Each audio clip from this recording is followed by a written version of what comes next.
예, 대통령 별의 순간 대운 찾는 법 17번째 챕터가 되겠습니다.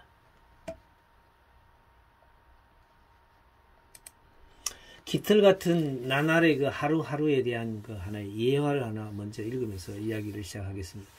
이런 예화가 있습니다. 숲에서 다람쥐가 야생 비둘기에게 말했습니다. 눈송이 하나의 무게가 얼마인지 알아? 야생 비둘기가 말했습니다. 무게가 거의 없어. 다람쥐가 말했습니다. 그럼 내가 믿기 어려운 이야기를 하나 해주지. 내가 전나무 둥지 바로 옆 가지에 앉아 있었는데 눈이 내리기 시작했어. 많이 오는 것도 아니고 심한 눈보라도 아니었어. 전혀 격렬하지도 않고 마치 꿈속처럼 내렸어. 나는 달리 할 일이 없었기 때문에 내가 앉은 가지 위에서 내려앉는 눈송이들의 숫자를 세었어. 정확하게 374만 1952개였어. 네 말대로라면 무게가 거의 없는 그 다음 번째 눈송이가 내려앉는 순간 나무 가지가 부러졌어. 그 순간 나는 재빠르게 다른 가지로 뛸 수 있었지. 만약 내가 하나의 숫자에 집중하여 정신 차리고 있지 않았다면 큰일 날 뻔했던 거야. 이 이야기는 출처는 2021년 5월 27일 나해 연중 제8주간 목요일에 그 가톨릭의 복음 마르코 복음 10장 16절에서 52절의 그 강론을 준비하던 수원교구의 그 전삼룡 요셉 신부님의 강론 중에서 제가 재인용한 내용인데요. 이 겨울에 많이 오는 이 눈의 경우를 예를 들은 깃털같이 많이 내리는 나날 하루하루가 굉장히 큰 영향력을 행사할 수 있다는 의미죠. 근데 우리는 그것을 무시하고 살아간다는 거죠. 이 동물의 예화처럼. 대통령은 한 나라를 살림하는 사람입니다. 경영을 살림하죠. 우리나라 말로 하면 살림입니다.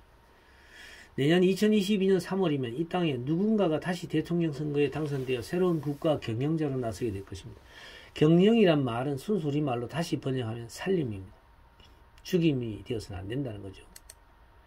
즉 죽임이 아닌 보다 나은 삶으로 보다 많은 삶으로 풍요로운 살림의 길로 안내해 줄 아는 그 능력을 가진 자가 할 때 비로소 살림의 본연의 정신을 제대로 꼽혀낼 수 있다는 겁니다. 그러나 살림이 아닌 죽임으로 이끄는 집단의 무리가 되어 나라를 망치고 다시 가난하고 못 사는 후진국으로 퇴보시킨 많은 지도자들이 지구촌에는 있어 왔습니다. 한 개인의 삶에서도 자기 인생의 경영을 죽임이 아닌 살림의 길로 이끌어 나가려고 많은 이들은 노력하지만 대부분 이를 성공적으로 실천하지 못하고 보다 못한 삶으로 퇴보하는 길로 가는 사례가 많습니다. 상기 다람쥐 이야기에서처럼 하찮게 여겨지는 눈송이 하나하나는 우리가 매일 맞고 있는 새털 같은 나날들입니다. 그렇게 가볍게 우리에게 무상으로 내려오고 있는 우주 자연의 선물인지도 모릅니다. 그러나 우리는 그 하루하루를 너무나 가볍게 여기고 비둘기의 말처럼 아무렇지도 않은 것으로 무시해 버리는 경우가 허다합니다. 청와대라는 이런 꿈을 꾸면서 말입니다. 한 개인의 인생 경영을 살림의 길로 나아가기 위해서는 그 하루하루에도 날씨가 있습니다. 즉 오늘 나올 씨앗을 상징하는 날씨인 것입니다. 우리말 날씨는 오늘 나올 씨앗입니다. 날씨. 오늘 어떤 날이 나에게 펼쳐질지 모르기 때문에 우리는 날씨에 대해 일기예보를 매일같이 보고 듣고 하면서 생활합니다. 그러므로 한 하루의 삶을 위해 아침에 일찍 일어나 오늘 하루를 어떤 파종으로 살 것인지에 대해 고민하는 아침 시간, 즉 하루에 봄이 있게 마련인 것입니다. 또한 그 하루 속에서도 한낮에 치열한 여름 같은 열심히 일하는 시간이 있고요.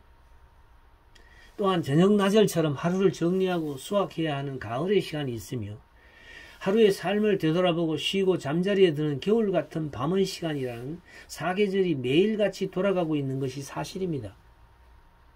하루 속에도 이렇게 봄, 여름, 가을, 겨울 사계절이 돌아가고 있다는 겁니다.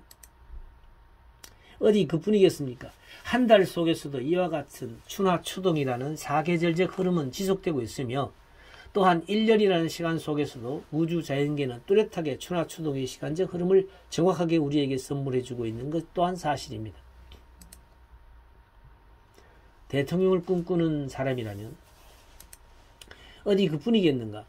인간의 한평생 동안에도 이와 같은 사계절적 흐름이 3번 반복되어 오는 것으로서 옛사람들은 알고 있었습니다.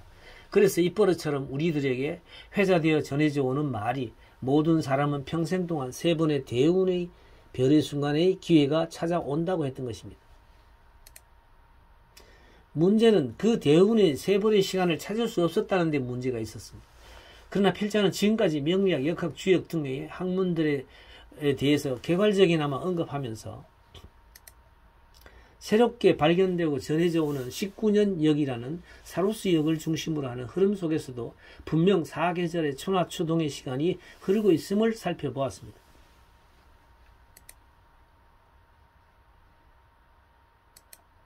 이제 이 19년의 시간 속에서 개개인들은 저마다 자신만의 방법으로 열심히 인생을 살아왔고 이제 내년의 대권에 저마다 도전하고 있는 것이 이 땅에서 지금 펼쳐지고 있는 삶의 현장입니다. 필자는 이들의 19년역 속에서의 사계절을 살펴보고 그들의 때에 대해 인터넷에 나와 있는 그들의 생년월일을 통해서 적용하여 뽑아서 하나의 표를 앞에 같이 정리해 보았습니다. 한 개인의 성공적 인생 속에는 수많은 성공 요인들이 있는데 이 19년역의 사계절 흐름에 맞게 제대로 펼쳐진다면 그는 대권의 도전을 성공적으로 거두어낼 것입니다. 나는 이 글 속에서 어느 한 사람을 꼭 집어서 지적하고 싶은 생각은 없습니다. 다만 그 가능성이 얼마나 되는지를 수미양가처럼 100, 90, 80, 70, 60, 50이라는 수치로 환산하여 제시함으로써 그 가능성에 접근하고 있는 사람이 누구인지를 드러내 보여줄 뿐이라는 거죠.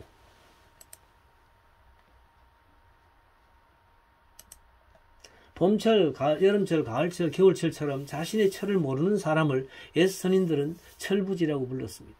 즉 절부진에서 유추되어 나온 말이라는 거죠. 이게 마디절자입니다.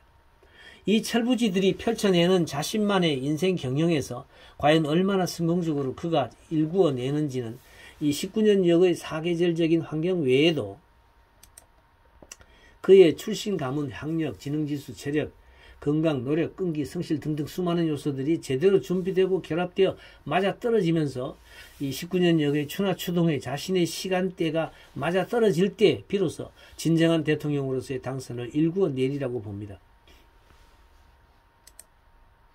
그러므로 다음 표를 보고 지금까지 필자가 설명해온 육화법에 의한 19년역의 사상을 중심으로 꼼꼼하게 살펴본다면 필자가 말하는 의도를 정확하게 이해하고 차기 대선에서 누가 과연 대권을 얻게 될 것인지를 여러분 스스로가 판단하는데 부족함이 없을 것으로 본인은 생각하고 있습니다.